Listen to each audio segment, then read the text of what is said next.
Um, Welcome to Interval Interviews number 6. Konrad and Euan. And we just had the first set by triple Scottish Jazz Award winners Anushka Nangui and Liam Shorter. What did you think of the first set? Amazing. Did you enjoy it? Absolutely Fantastic. brilliant. Yeah, and well deserved Jazz Award winners as well. Fantastic, well done.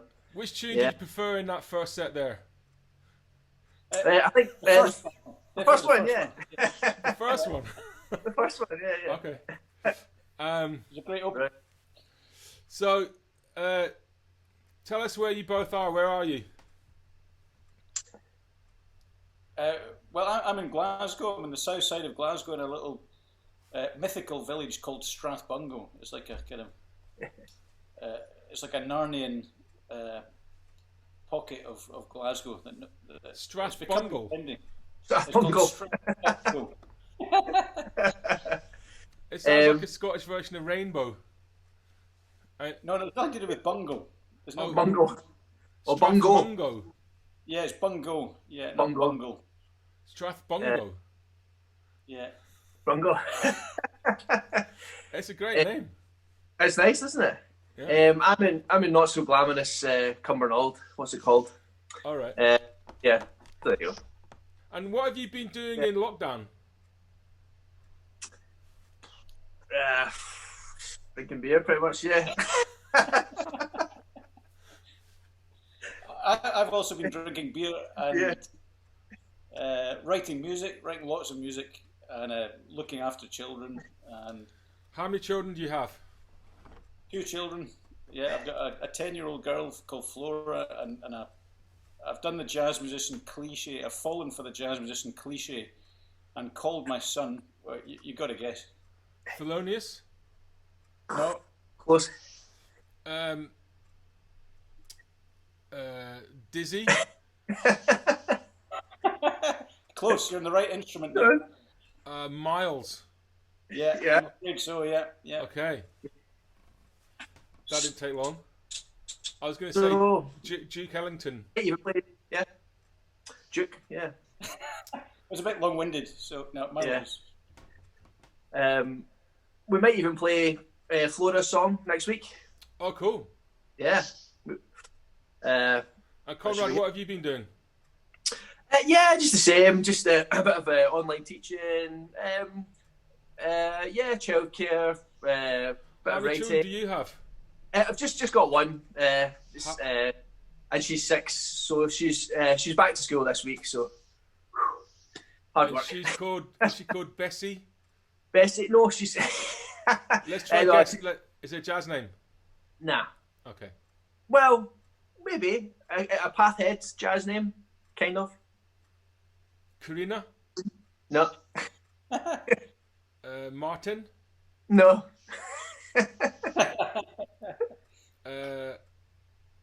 Sophie?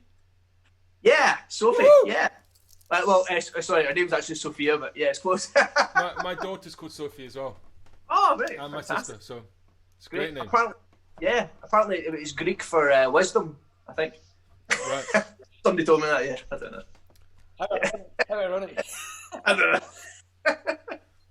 know. So Great. when's the last time you guys played together in the same room? Well, we haven't played together in the same room until 2 hours ago. It was about 7 months. Right. Yeah. We actually had it wasn't a gig, it was a pre-recorded gig this very afternoon. So that was a bit scary, seeing if we could still do it, so to speak. And did you fall out massively and you split up? Yeah, but Oh, we're back that's together, I guess. We've never fallen out, as far as I know. No. We probably just speak behind each other's back like all the other jazz musicians do. So Oh, no. we're no We just- exception there. So We just have a laugh, to be honest. I think that's what it's about, isn't it? At the end of the day, just a bit of fun. Who's the most difficult to work with out of the two of you? Difficult. Because Well, I I've think worked with both of you, and I think you're both right up there, on the really difficult to work with scale. Divas, yeah. Yeah, I yeah. divas, massive tantrums, riders, everything. I would say, well, there's probably one thing that kind of, well, maybe more than one thing that kind of annoys Euan, but it's probably my snoring. If we're on tour, I've seen Euan close to the breaking point over my snoring.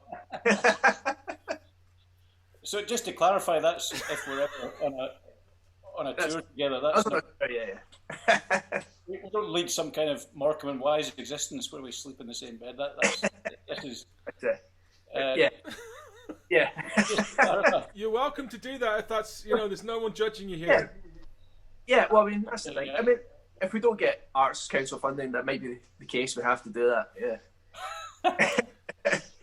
What, like a Charlie and the Chocolate Factory grandparents scene? Yeah, exactly. Two couples at each end of the bed. Yeah. I can see that working well. Yeah. That's pretty cool. Well, I'm a Titanic snorer. My wife suffers from it, and if I don't snore though, she thinks I'm dead. So I can't win. It's like she wakes me up going, "Are you okay?" And I'm going, "Yeah, I'm asleep." But I thought you were dead. Why? Because you weren't making the sound of a foghorn. Oh, okay, I'm alive. Yeah, I'm alive. You're alive. Yeah. I once shared a room with Rick Taylor and Nigel Hitchcock, and apparently I outsnored them both. Really? Yeah. Yeah. I mean, I know Rick was a legend. Rick was ultimately, but he said that I actually outsnored him and Nigel. That's incredible. That's it. How does he know, though? How does he know? Surely you need a fourth. He was outside. They were both awake. Yeah. Okay. Yeah. But he doesn't know how loud his snoring was when he was asleep. Yeah, of course, yeah. But I think he's been told on numerous occasions. But yeah. And you've been working together as a duo. Are you a duo or a duo? I think a Joe. Joe. Joe. Yeah, Joe. Joe. How long have you been working as a duo? Well, we've been working together since about, I think the first time we started working together was 2005, so that's 15 years ago. Yeah. And then and the New Focus thing sort of started off, it was the 2011 Edinburgh Jazz Festival. That's right, yeah. And it was a concert, it was to celebrate the 50th anniversary of Stan Getz's great album, Focus. Focus, yeah. Okay. So we got a commission to write some new music for strings and jazz quartet, which we did, and we also performed some of the original Getz, Eddie Soter material. Yeah. So that was the sort of birth of New Focus around about almost 10 years ago, and then from that we've just kept going. Yeah, because we're too lazy. Yeah, exactly. But in different formats. So obviously with that format we had was kind of a 9-piece, so jazz quartet, string quartet, and harp as well. And then over the years, it's gradually been whittled down, quartet, trio, and then we're at a duo. And is that because you just annoyed and alienated the musicians and they've quit, or because of budget, or just because you love playing it, so there's so much, everyone else has just fallen away, and it's just... I think, when we can, we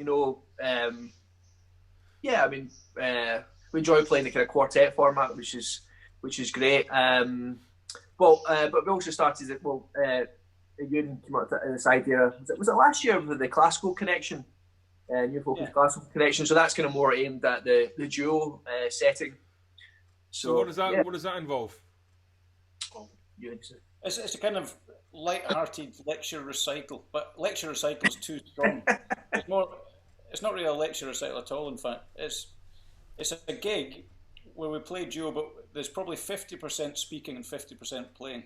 Okay. So there's lots of kind of pithy anecdotes about the music, and it's often like drawing parallels between the world of classical music and jazz. So we do lots of corny things, like we'll play Take the A Train in the style of a Mozart piano sonata, and then jazz it up. Do you wear tails? No, not yet. Not yet. We should, in the next one, definitely get some tails. That sounds good. Yeah, it's like a kind of jazz TED talk, basically. Okay. A jazz conjuring act, I think. Because we can. It's a good way to dazzle audiences if you say, "Well, look, here's a Mozart thing," and then you play it in the style of Ellington, and Okay. it's quite good because people they quickly realise that it's all the same musical language. Yes. You know, it's just we're using different rhythms, but Yeah. so it's a bit of a kind of myth buster, you know, to show how different people's genres are related. And then under the radar, we sneak in our own compositions as well. We kind of lure them into a false sense of security, and then bang, so when they're not expecting it. I think I think it's interesting how people that love jazz can have been listening to it for many years and not know some of the inner workings of it.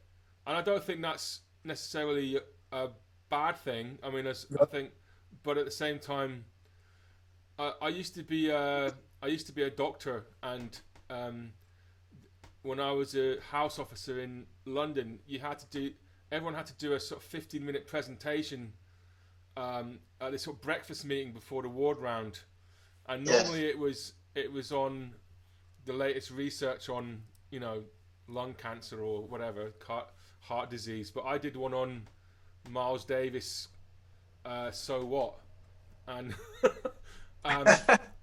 which wasn't very conventional, but there was a few people that had no idea. I remember they had no idea that the musicians were playing around this chord structure over and over again. That was the melody at the beginning, and then they were improvising on that structure. Yeah. And it kind of. I remember a couple of people just blowing their mind that that's what was happening, because they knew the record quite. They'd been listening to the record for a long time, you know, and suddenly it was like pulling back the curtain and seeing this. Wow. So they thought it was all written down, like the solos. It was all kind of a. No, I think they knew it was improvised, but they didn't realise it was the underlying structure of it. Sure. I don't think they knew what was happening, but they just didn't realise there was this thing that was the tune that was carrying on, the structure of the tune that was carrying on. Now we haven't got a huge amount more time, although we could go on because this is really fun. But what about next week? What's the plan for the gig next week? You've magnificently selected myself and Mario to accompany you, which is gratefully appreciated. And what music are we going to play? Well, it's good to work this out now. Now. Let's sort it out. We'll save time. Basically, you haven't decided yet. Well, we had a wee discussion in the car today. Yeah. Briefly. There's a few of the new focus. There's some easy ones that almost like don't need charts. There's exactly, yeah. Some of the easier stuff that wouldn't require any rehearsal that we could just do. Yeah. And Mario knows these tunes inside out. Yep. You'd pick them up on first listen. Absolutely. Yep. So we can do some of those if you want, and then.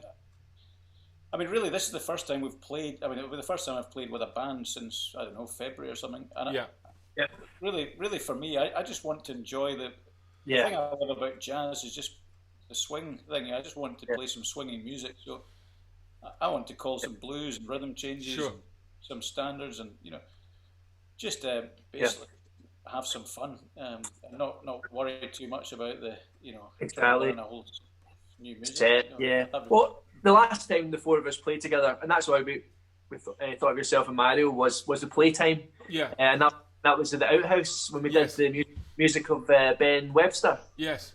Well, and that was great fun. And as Euan's saying, just really lovely swinging tunes, maybe a few nice ballads thrown in there, and just some blues, rhythm changes, and so I think it'll be an exciting mix of tunes next Thursday. Yeah, looking forward to it. Yeah. All right. Well, have you got anything you want people can listen to online or buy in advance of next week that you can direct them to? Yeah, well, let's make that kind of obligatory that you have to buy the music. Yes, and if you don't like it, we'll return it afterwards. But absolutely. well, I mean, we've got two albums out under New Focus. New Focus 1, New Focus 2. So, yeah. Is that the actual titles? No. No. I think the first one is just called New Focus. The second one's called New Focus on Song. That's right, yeah. Did you know New Focus : it's still a bit blurry. Can you try standing a bit closer? ? Yeah. That's the next album. The third one. Yeah. New Focus : it's better if I squint. Yeah. I mean, I'm available for any of these titles whenever you do the next several series. Yeah. Okay. Plenty of time. But they're presumably on iTunes and Spotify, Bandcamp and Bandcamp. Yeah, I think everything. Yeah. Great. Brilliant. Well, listen, it's been lovely talking to you both. Thanks a lot for coming on, and really looking forward to seeing you next week. And fantastic. All right, brilliant. Thanks very much, and we'll see you next week. Next one, guys. Look forward to it. Bye-bye. Cheers. Great.